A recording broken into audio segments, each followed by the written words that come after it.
Okay, y'all, we can't put it off any longer. We've got to do the calculations portion of this exam. And we're going to start nice and easy with some basic calculations. Now, here's the challenge that I want to make sure that we're clear on before we get started.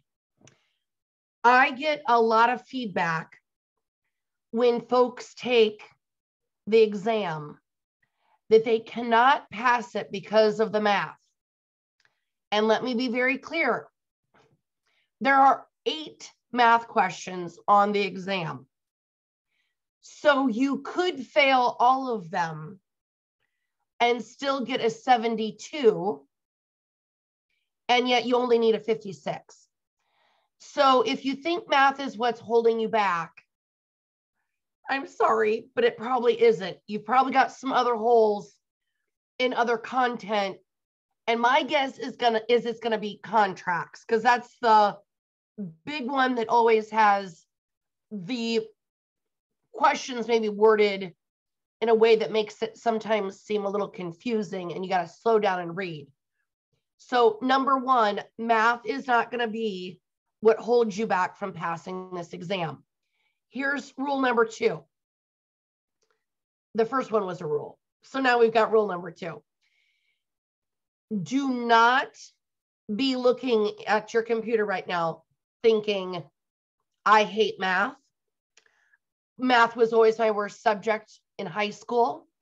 I can't do this. She just told me I can pass and fail all of these. So I'm just going to get through this and be on Facebook or social media until the end of this section.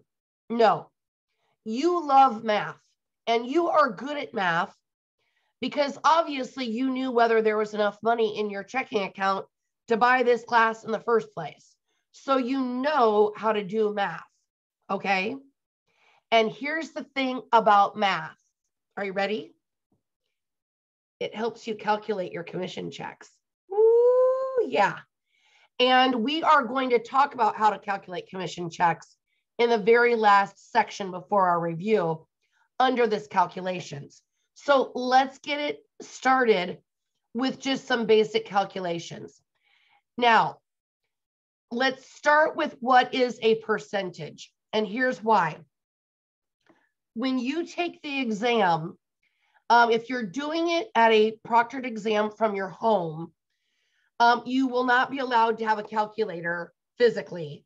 You'll have to use one that's on their computer system, but it will be a generic calculator. When you go to the test center, again, you cannot use your phone, no iWatches, make sure you have all of that off, because my fear is if they go off, you maybe could be escorted out of the exam and then you've got to start all over. So you will not get any of those things with either in-person or at home testing. You can take a calculator with you. I call it the 99-cent calculator, right? Because it's super generic. They will want to look at it. I've always been able to just borrow one of their calculators, though, at the test center. That way I know I've got a calculator that's okay to use. But the foundational thing that you've got to know about calculations is how to do the decimal dance.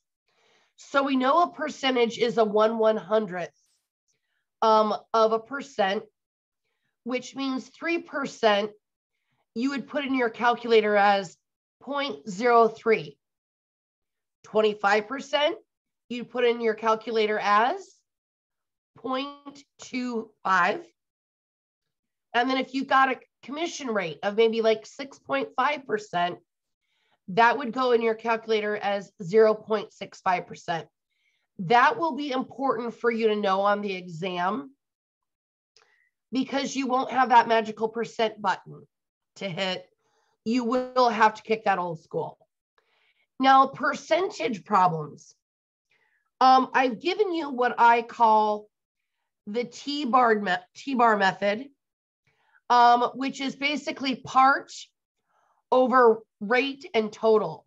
So if you look at this little photo, and we're going to use this again in our next series about valuation, but part total rate. What this means is if you want to know the total, you got to divide the rate into the part. If you want to know the rate, you got to divide the total into the part. So part divided by rate equals total, or part divided by total equals rate. And then if you want to know the part, you multiply total times rate. Okay. This actually is a little bit of a pre-segue into calculating commission dollars. Okay. Because if you know the list price, which would be the total, and you know the rate, which is the commission rate of 5, 6, 7, whatever it is you negotiate with your seller percent, you take the sales price by the commission, this 7%, for example, you would type into your calculator as 0.07 to get you a $7,000 commission. Okay, that's the T-bar method.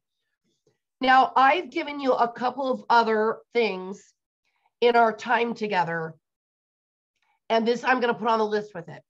When you get to the test center, and you physically go to a test center, one of the 3 locations in Iowa, they will give you a piece of scratch paper. Mine's usually Robin's Egg Blue, and it will have your last name on it, and I think the last 4 numbers of your social security number. You got to turn it back into them after the exam. You don't get to take it with you when you go. Remember, there's a front and a back to it for you to do calculations on both sides. But I had suggested previously that when you get there, you write down 640 acres, 43,560, which is the number of square feet per acre. This might be another one that you want to write down, is just this little T-bar method in case that is something that helps you. Okay, I'll just put that out there. Now, here's a few other linear measurements. And the only thing I will say is I don't see this very often, but every once in a while, we've got something where we've got to figure rent, and the rent is given to us per square foot. So we've got to figure out how many square feet there are in the real estate. So that formula is length times width. And then you would multiply that number by the price per square foot for the rent. And a lot of commercial real estate gets advertised that way because then it seems super cheap. And then that way, when they're selling out a strip mall, if a business comes in, they get to decide how many square feet they need. And then the landlord can just start leasing off whatever's left over. Okay. So in this example, length times width, if we've got 100 feet by 150, that's 15,000 square feet. And then again, we would multiply that times the lease per square foot, what the square foot lease is. Then make sure you pay attention to whether they want it on a monthly or yearly basis, what the rent would be.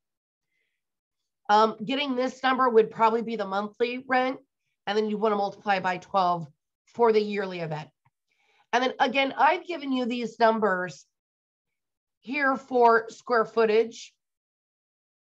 Sorry. Square footage for a section. One section is 1 acre.